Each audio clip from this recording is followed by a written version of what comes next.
हाँ बेटा। भाई। जी। हेलो।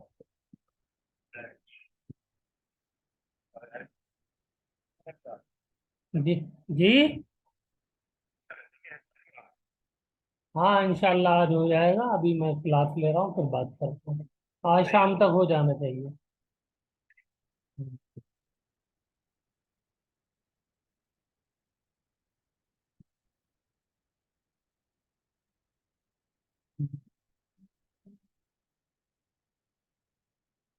Good evening sir.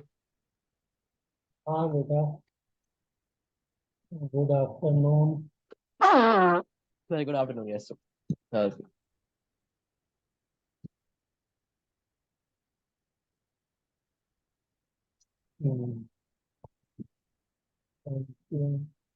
जैसे मैंने रिकॉर्डिंग पहले ही कर ली थी। कल पिछला बार हम लोग सेकंड वाला लेक्चर रिकॉर्ड नहीं कर पाए थे। नहीं कर पाए थे क्या सर? नहीं कर पाए। तो हमने करा है। हाँ। तो हम लोग एक बार जरा सा रिवाइज कर लेते हैं जल्दी से। ठीक है sir. Conservative non conservative forces के बारे में हम लोगों ने पढ़ा था। ठीक है। तो हम्म। कंजर्वेटिव फोर्सेस में work done by conservative force are independent of path होता है। यहाँ पे यस सर। डिपेंडेंट होता है। ठीक है। इसके ये yes sir. Potential energy is defined for conservative force. ठीक है। नॉन कंजर्वेटिव फोर्स के लिए पोटेंशियल एनर्जी डिफाइन नहीं नहीं होती। है क्या वजह है? सर, क्यों पाथ पाथ वाली वजह। हाँ, क्योंकि पोटेंशियल एनर्जी बेसिकली जो है दो पॉइंट्स के बीच का वर्क डन है। तो हाँ सर। उसी को हम पोटेंशियल एनर्जी कहते हैं। तो अब अगर वर्क डन दो पॉइंट्स के बीच का डिफरेंट डिफरेंट आ रहा है, अलग अलग रास्ते से, तो फिर कोई फायदा ही नहीं हुआ ना पोटेंशियल वही फाइंड करने का। वही। तो इसलिए सिर्फ पोटेंशियल एनर्जी जो है वो कंजर्वेटिव फोर्स के लिए डिफाइन होती है, क्योंकि इसके अंदर वर्क डन पाथ पे डिपेंड नहीं करता है। ठीक है ना। Yes sir. और work done for conservative force in close path जो होता है वो जीरो होता है, यहाँ पे जीरो नहीं होता है। ठीक है ना। तो ये सब यस बातें डिस्कस कर ली थी। हम्म। ये भी चौथा point, potential energy is defined for conservative force. ठीक है। Yes sir. यहाँ पे एक और पॉइंट लिख सकते हैं कंजर्वेटिव फोर्स में। क्या लिख सकते हैं? Point number 5।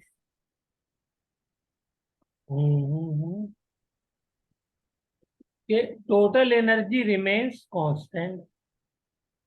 Yes sir. Total energy remains constant. Constant. किसके लिए? इन कंजर्वेटिव रिलेटिव फोर्स। के लिए। जबकि नॉन कंजर्वेटिव में क्या होता है? एनर्जी कुछ चीज नहीं रहा। डिसिपेट हो जाती है in the form of heat sound. है ना। जैसे फ्रिक्शन लहू हाँ दो सर। बीच में लग रहा है, तो वो एनर्जी क्या हो रही है? डिसिपेट हो रही है ना। हाँ सर। तो यहाँ पे लिख सकते हैं एनर्जी डिसिपेट हो जाती है। Energy dissipated. Yes sir.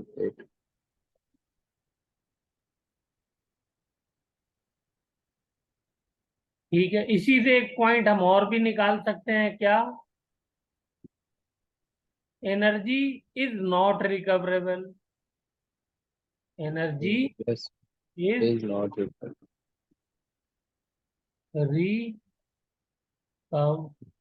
Recoverable. लेकिन यहाँ पे हम लोग एनर्जी क्या कर सकते हैं? रिकवर कर सकते हैं। Yes sir. यहाँ पे लिख सकते हैं 6 पॉइंट। Energy is recoverable.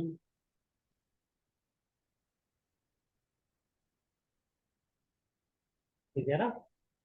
मान यस लीजिए काइनेटिक एनर्जी दे करके किसी बॉल को ऊपर हाइट पे भेजा, थ्रो किया, तो वो काइनेटिक एनर्जी जो है किस में कन्वर्ट हो गई, पोटेंशियल एनर्जी में। अब पोटेंशियल एनर्जी में कन्वर्ट वगैरह हो गई। नहीं है एयर के अंदर, तो जब वो बॉल वापस आपके पास आएगी तो सेम काइनेटिक एनर्जी आपको मिल जाएगी,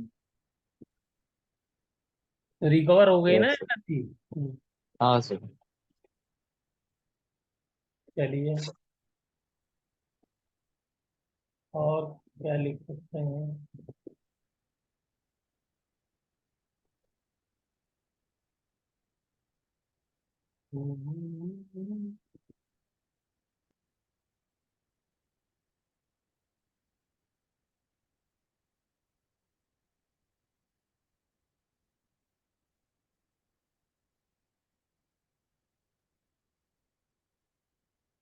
मेरे ख्याल से सारी बातें आ गई। चलिए,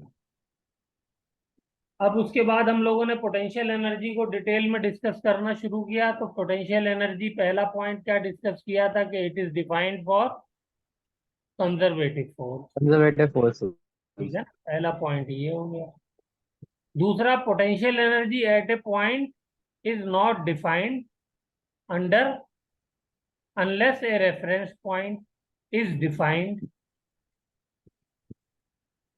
क्या मतलब हुआ था इसका, जरा बताएंगे। The point, potential energy at a point is not defined under reference reference point. Point is defined, ये है ना।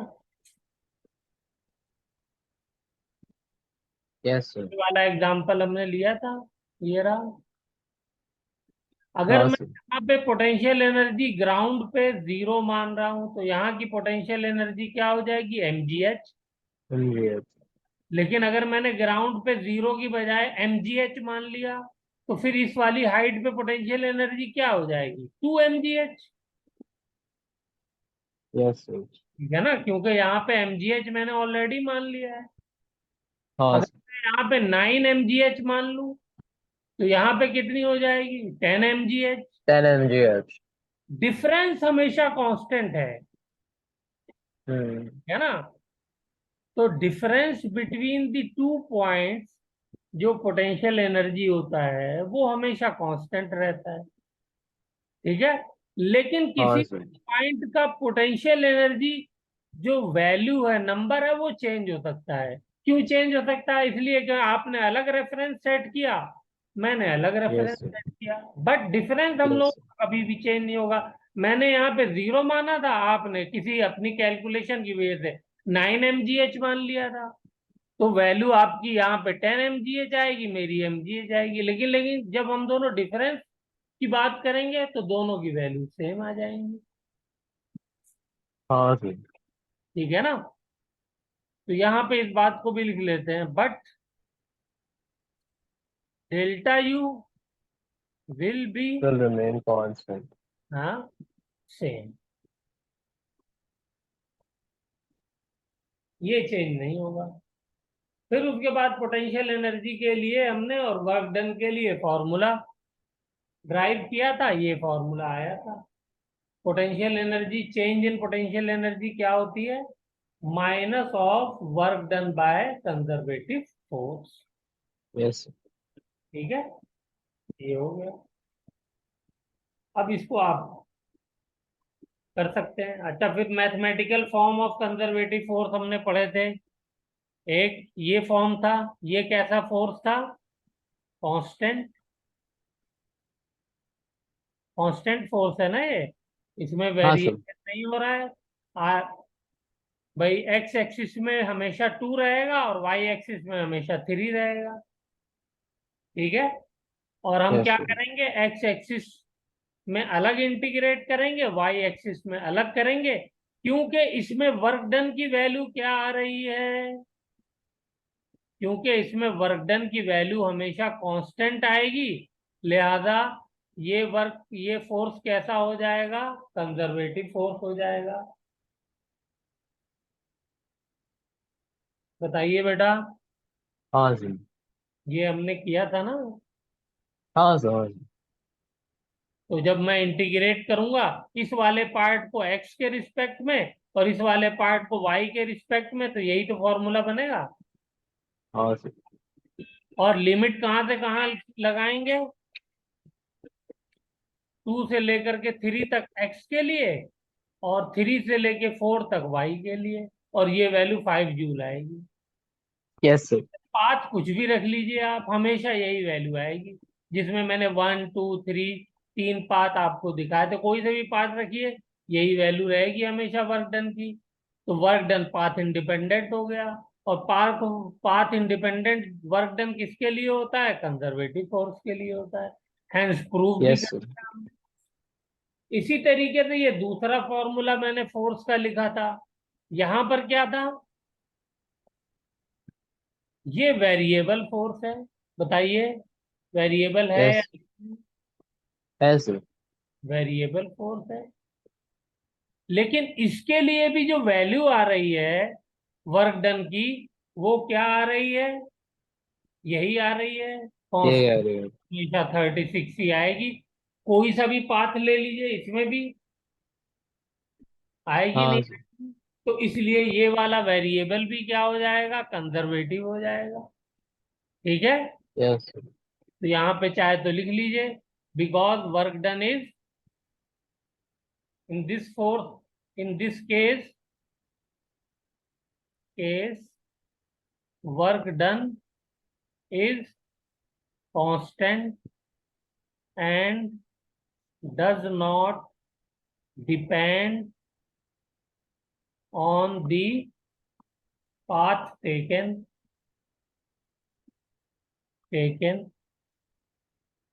Therefore this force is conservative force। बोलिए बेटा, क्लियर हाँ है? सर। तो ये हो गया हमारा पुराना रिवीजन। अब नॉन कंजर्वेटिव फोर्स की तरफ आते हैं। नॉन कंजर्वेटिव फोर्स का एग्जांपल देखते हैं। तो आज की डेट डेट डालते हैं पहले तो।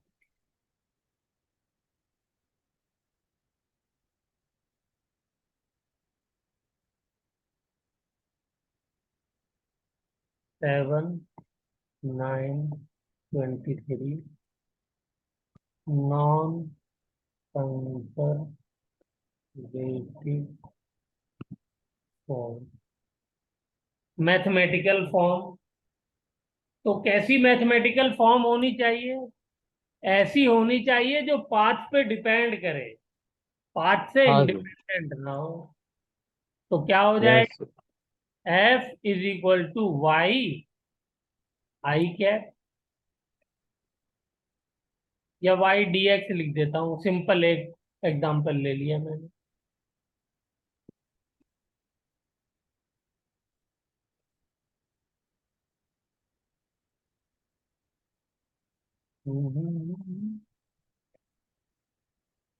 हम्म।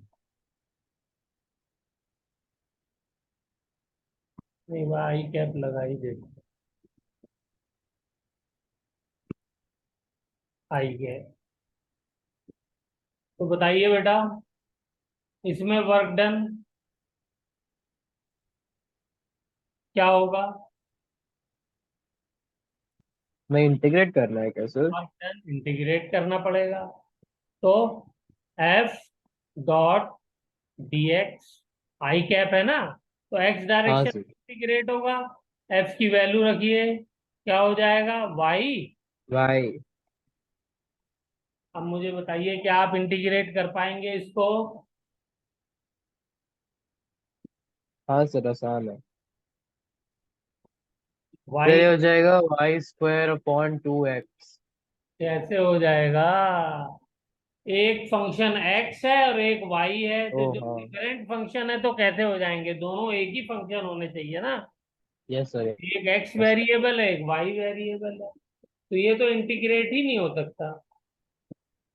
हम्म। एक केस में इंटीग्रेट हो सकता है कि वाई का एक्स से रिलेशन मुझे पता हो। तो वाई हाँ का सर। एक्स से रिलेशन क्या हो सकता है? कुछ भी हो सकता है, x⁴n, ये हाँ सर। रिलेशन हो सकता है।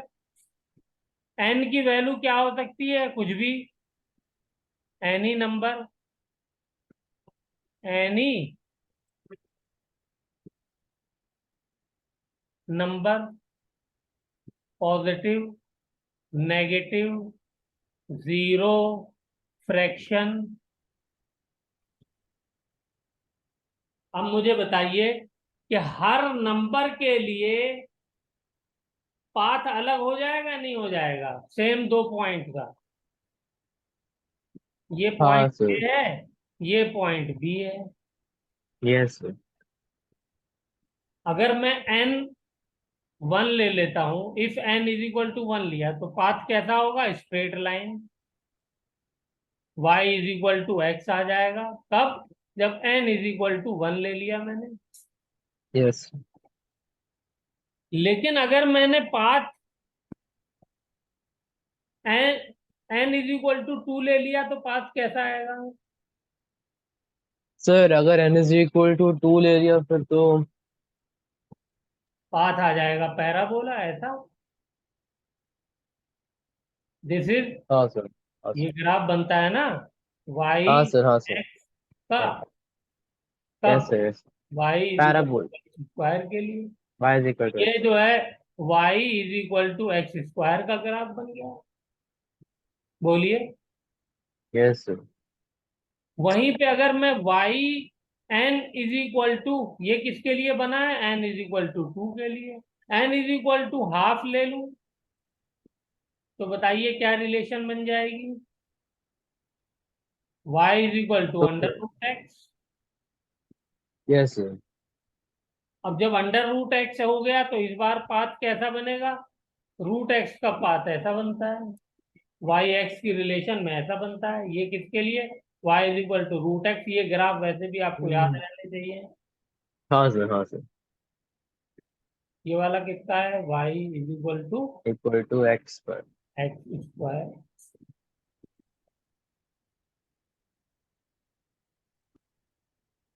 ठीक है ना, बल्कि इसको ऐसे नहीं बना करके ऐसे बनाओ तो ज्यादा ठीक रहेगा।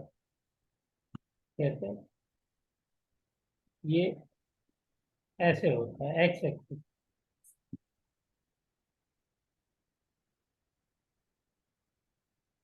ठीक है, ये होगा स्ट्रेट लाइन, तो आप जानते हैं बार बार हो गया। तो यहाँ पे देखिए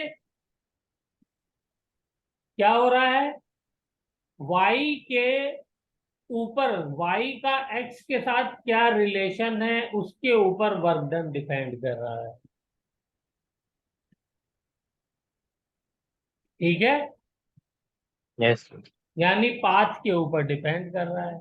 तो इसलिए ये यस। किसका एग्जाम्पल हो गया, ये एग्जाम्पल हो गया हमारा नॉन कंजर्वेटिव फोर्स का। This is an yes. Example of non non conservative. Conservative force. Clear हो गई बात ये मेरी। अब पहचान लेंगे आप, हाँ सर। और लिखना चाहें और लिख लीजिए। एफ इज नहीं। Equal to Y I cap plus X J cap. बताइए कैसा फोर्स है ये। सर ये भी वही, नॉन फिर कंजर्वेटिव है। से इसको कैसे इंटीग्रेट करना पड़ेगा, इंटीग्रेशन वर्क डन के लिए वाई डी इसको फिर एक्स वन से और x dy। तक, और X D Y, Y one से वाई टू तक। तो यहाँ पे फिर वही वाई का एक्स के साथ क्या रिलेशन है उसके ऊपर डिपेंड कर रहा है। तो ये भी कैसा हो यस। जाएगा, नॉन कंजर्वेटिव। Conservative force. तो नॉन कंजर्वेटिव फोर्स और कंजर्वेटिव फोर्स पहचान लेंगे। हाँ सर। चलिए, अगर पहचान लेंगे तो वेरी गुड। एक और स्टेटमेंट लिख लीजिए, ऑल कंजर्वेटिव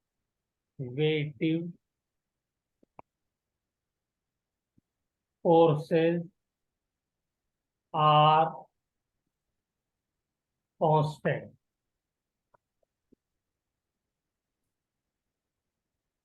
ठीक है, but all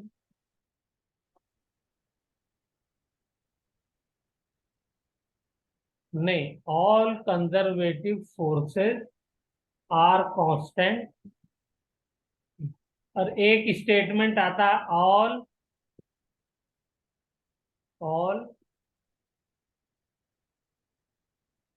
all conservative forces are constant. Hmm.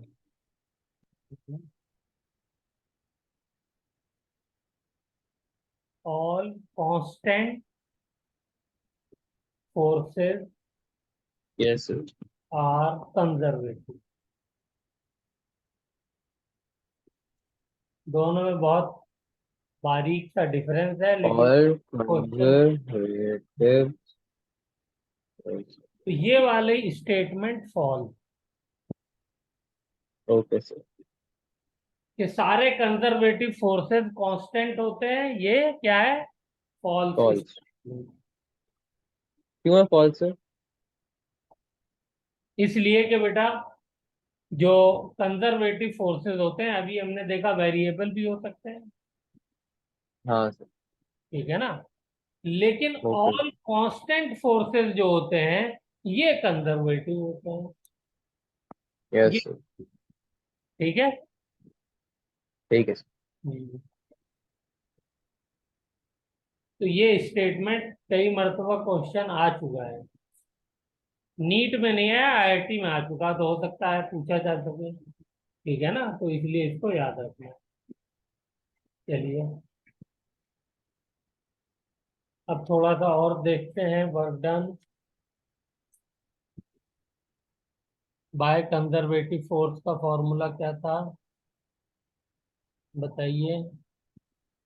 हमने फॉर्मूला लिखा था, delta U is equal to minus work done by conservative force is equal to minus of integration conservative force dx।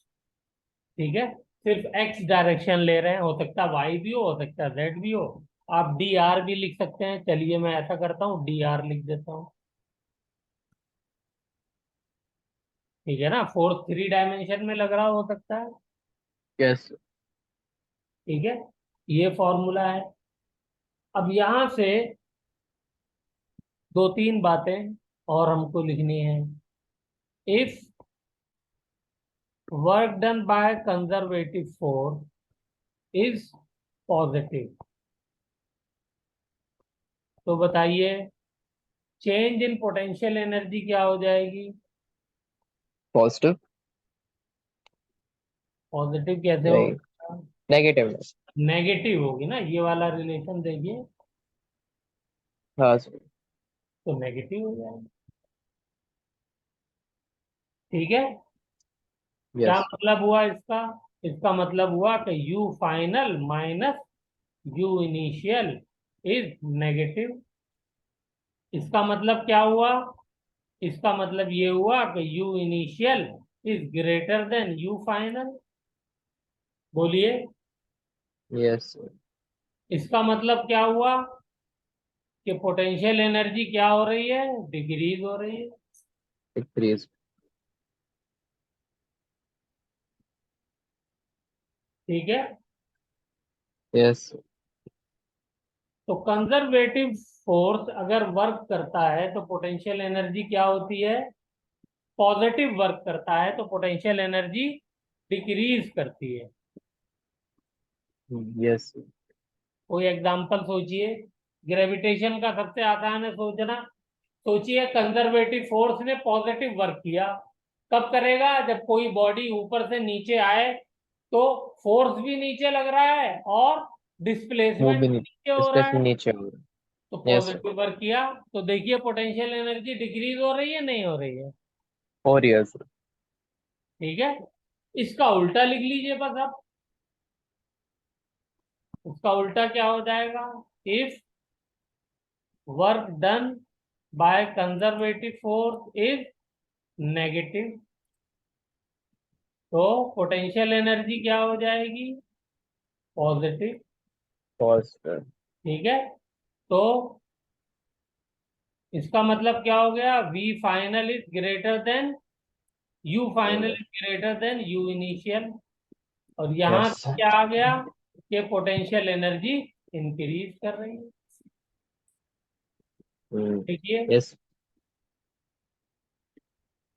और इसका जो अभी हमने पहले एग्जांपल सोचा था उसका रिवर्स सोच लीजिए कि बॉडी नीचे से ऊपर जा रही है। हाँ सर।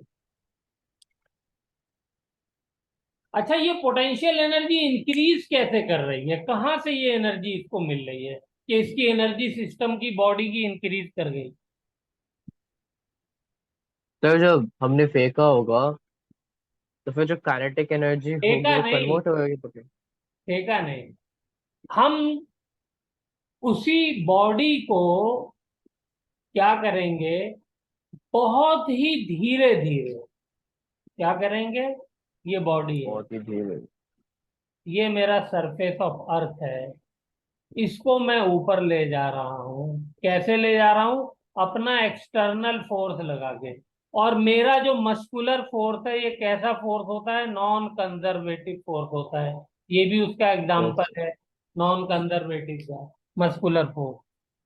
मैं इसको कैसे ले जा रहा हूँ, ऐसे ले जा रहा हूँ, वेरी वेरी स्लोली।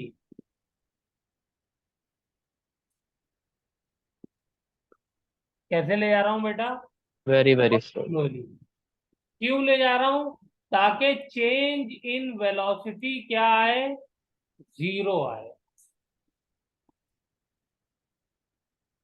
ठीक है, ठीक है sir। और जब चेंज इन वेलोसिटी जीरो आएगी तो चेंज इन काइनेटिक एनर्जी क्या आएगी, वो भी जीरो आएगी।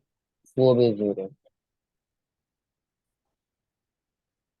इससे देखिए फायदा क्या होगा, इससे फायदा ये होगा कि मैंने जो वर्क किया पूरा का पूरा, मेरी बात को ध्यान से सुनिए, मैंने जो पूरा का पूरा वर्क किया इस बॉडी को ऊपर ले जाने में H हाइट पर, वो पूरा का पूरा वर्क इसकी पोटेंशियल एनर्जी की फॉर्म में रेस्टोर हो गया या स्टोर हो गया। हम्म। ठीक है सर। डिसिपेट नहीं अगर है मैं मतलब ये एनर्जी। कंडीशन ना लगाता, धीरे धीरे ना ले जाता, तब क्या होता बताइए, तो चलिए। एनर्जी डिसिपेट हो जाती है शायद, हीट में डिसिपेट हो जाती है या फिर नहीं, सर्च में फिर डिसिपेट। उसकी एनर्जी जो है वो कुछ काइनेटिक एनर्जी में भी कन्वर्ट हो जाती है ना। और पास जा रहा है तो फिर हाँ मेक सेंस। ठीक है। और मुझे काइनेटिक एनर्जी में कन्वर्ट नहीं करना, मुझे 100% उसको किस में कन्वर्ट करना, पोटेंशियल एनर्जी में करना। पोटेंशियल एनर्जी में। इसलिए मैं इसको वेरी वेरी स्लोली ले जा रहा हूं। क्या मतलब होता है वेरी वेरी स्लोली का?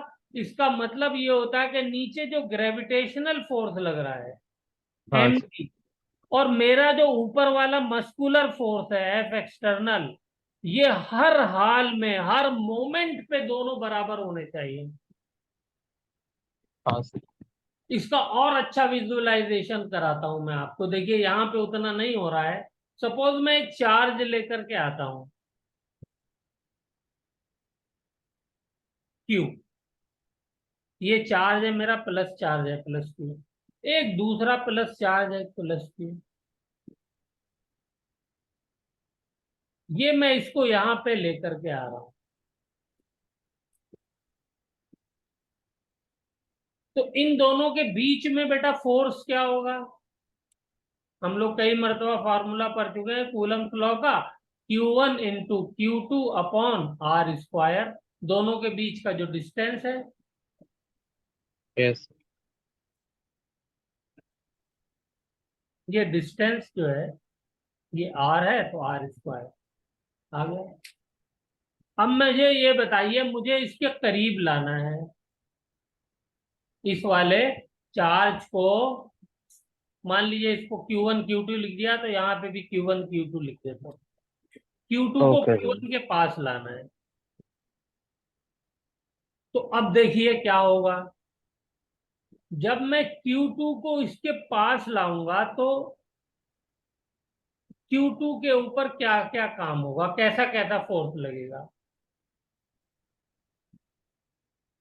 जब Q2 को हम पास आने की कोशिश करेंगे तो फिर Q1 का रिपल्शन हो जाएगा। यस, तो इसके ऊपर क्या हो जाएगा, एक रिपल्शन फोर्स लगेगा। ठीक है, force on Q2 due to Q1, तो F21 लिख दिया। F21 क्या कांस्टेंट फोर्स है? हाँ, नो, आर के ये ऊपर रिपल्शन। डिपेंड कर रहा है ना। ओ हाँ। ओ मेरे को आर यार जैसे कॉन्स्टेंट जैसे हमेशा लग करीब रहा है कि आता जाएगा, सर मेरे को फोर्स कांस्टेंट का मतलब। इंक्रीज करता चला जाएगा। तो तो मैं मेरे जो को फोर्स कांस्टेंट का इसको करीब लाने के लिए लगा रहा हूं, एक्सटर्नल तो फोर्स, वो क्या हो जाएगा? इंक्रीज। वो हर वक्त मुझे इंक्रीज करना पड़ेगा। Yes sir. लेकिन कैसे इंक्रीज करना है कि हर वक्त ये दोनों के दोनों बराबर हो। ये चेंज हो रहा है, यस सर। तो ये भी उसी अमाउंट में चेंज होना चाहिए, ताकि दोनों बराबर हो जाएं। क्यों चेंज होना चाहिए?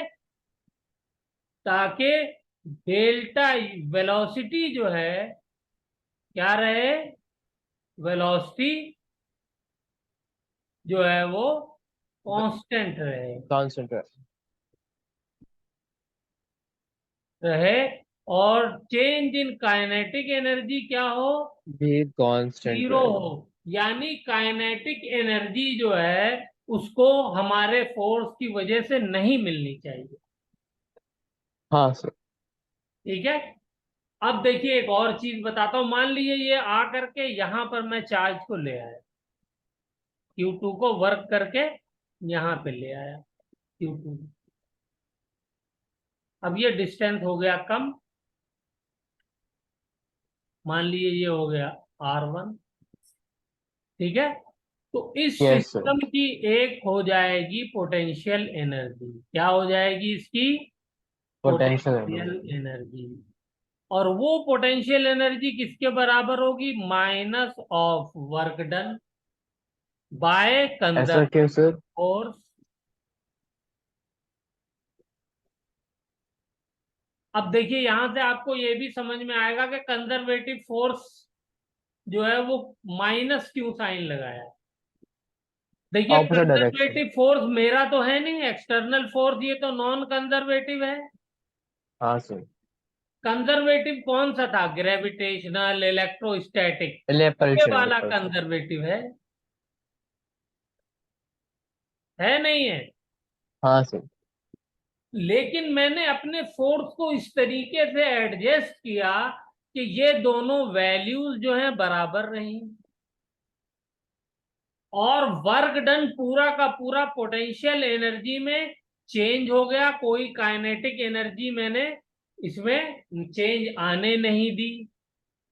इसलिए मैं क्या करता हूं कि ये कंजर्वेटिव फोर्स जो वर्क कर रहा है वो मेरे वर्क के बराबर कर रहा है, नॉन कंजर्वेटिव के बराबर कर रहा है।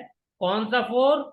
Conservative force. नेगेटिव लेकिन फोर्स। नेगेटिव साइन के साथ कर रहा है, क्योंकि फोर्स अपोजिट डायरेक्शन में लग रहा है ना। डायरेक्शन ऑपोजिट है। Yes sir, yes sir. इसलिए ये साइन माइनस आता है।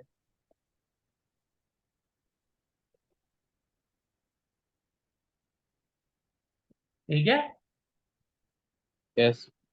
एक्चुअली मैंने जो वर्क किया वही वर्क इसके अंदर as a potential energy system में स्टोर हो गया। अब जैसे ही ये सिस्टम को मैं छोड़ूंगा, ये इधर भाग जाएगा, ये इधर भाग जाएगा। तो वो एनर्जी इसके पास कहां से आई? भाग रहे हैं जिसकी वजह से, ये तो रेस्ट में थे ना। हाँ वो सर। एनर्जी इनके अंदर जो दिखाई नहीं दे रही है, हिडन एनर्जी है, in the form of potential energy, electrostatic potential energy. वो ही एनर्जी क्या हो रही है? कन्वर्ट हो रही है। Okay sir. ठीक है बेटा, समझ में आई बात? समझ में आ गई बात। लेकिन बेटा ये अभी समझ में आती है फिर भूल जाती है। इसके लिए दो काम आपको करने पड़ेंगे। एक तो क्लास के बाद 10-15 मिनट दे करके फिर से रिवाइज, ताकि वो दिमाग में प्रिंट हो जाए सारी बातें। समझ रहे ओके हैं? सर। वरना गैप हो जाता है यस। तो भूल जाती है। Okay sir. तो इसलिए जो है एक बार 10-15 मिनट क्लास के बाद रिवाइज कर लें। अच्छा, दूसरा पोटेंशियल एनर्जी का हमने बेनिफिट बेटा क्या बताया था? कुछ बेनिफिट बताया था हमने पोटेंशियल एनर्जी का? नहीं। Let me check. Benefit. Potential energy हमको क्यों जरूरत पड़ी इंट्रोड्यूस करने की? ये तो वर्क डन ही है, उसी से काम चला लेते। फिर पोटेंशियल एनर्जी क्यों लाए? वो चीज मैंने शायद बताई नहीं।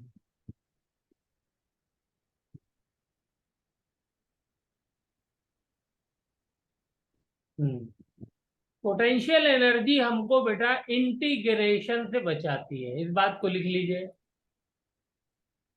पोटेंशियल एनर्जी पोटेंशियल हमको क्या करती है? इंटीग्रेशन इंटीग्रेशन से से। बचाती है। ठीक है। कैसे मतलब? मतलब अभी देखते हैं। ये मान लीजिए हमारे पास एक सिस्टम है और ये स्प्रिंग लगी हुई है।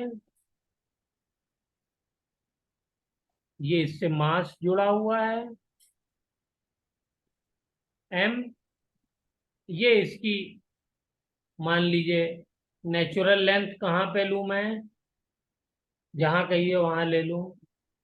चलिए यहीं ले लेता हूँ। ये नेचुरल लेंथ है और ये डिस्टेंस है x1 और ये डिस्टेंस है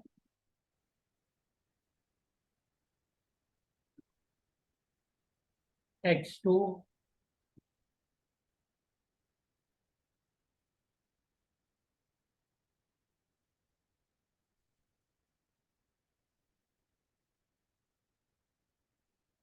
ठीक है। x2 यहां से लेते हैं।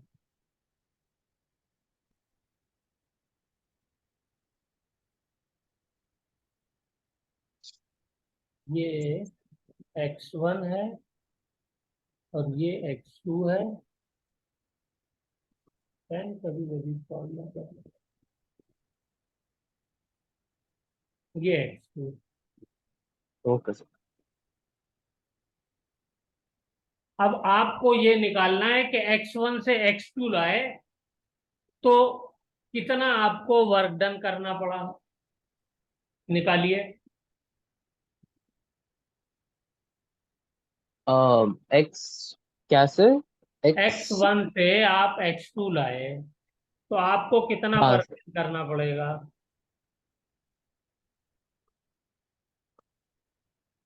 Sir x plus. Sir force ये टू ढंग से डिस्प्लेसमेंट। देख। सर मेरे को ढंग से, सर मेरे को दिख नहीं रहा ढंग से सर। हाँ बेटा, मैंने थोड़ा सा स्क्रीन को रिफ्रेश किया है। हाँ, तो कैसे निकालेंगे?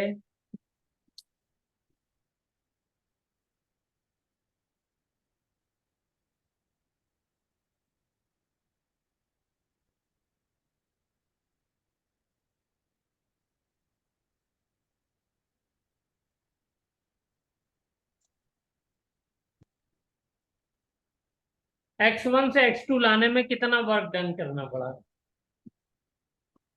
हाँ सर ओके। तो फिर x1 से x2। इस सर फोर्स कितना लगता है स्प्रिंग में? kx। kx। ठीक है ना? और डिस्प्लेसमेंट कहाँ से कहाँ तक हुआ? F dot D x. x1 से x2। x2 तक। तो बताइए वर्क डन क्या हो जाएगा? kx into D x, x1 से x2। साइन कैसा आएगा दोनों के बीच में? फोर्स और डिस्प्लेसमेंट के सर एंगल कितना है? 180 डिग्री ना? वन। हाँ सर। फोर्स एक इधर मिनट सर, लगेगा, फोर्स हमने इधर लगेगा। हमने फोर्स डिस्प्लेसमेंट वहां इधर पे। होगा। स्प्रिंग फोर्स इधर लगेगा ना जब आप एक्सपेंड करेंगे तो। बोलो। हाँ सर। तो दोनों के बीच का angle 180 degree, one minus eighty degree हो गया। इंटीग्रेशन करेंगे तो क्या आ जाएगा, हाफ के x2 square minus x1 square.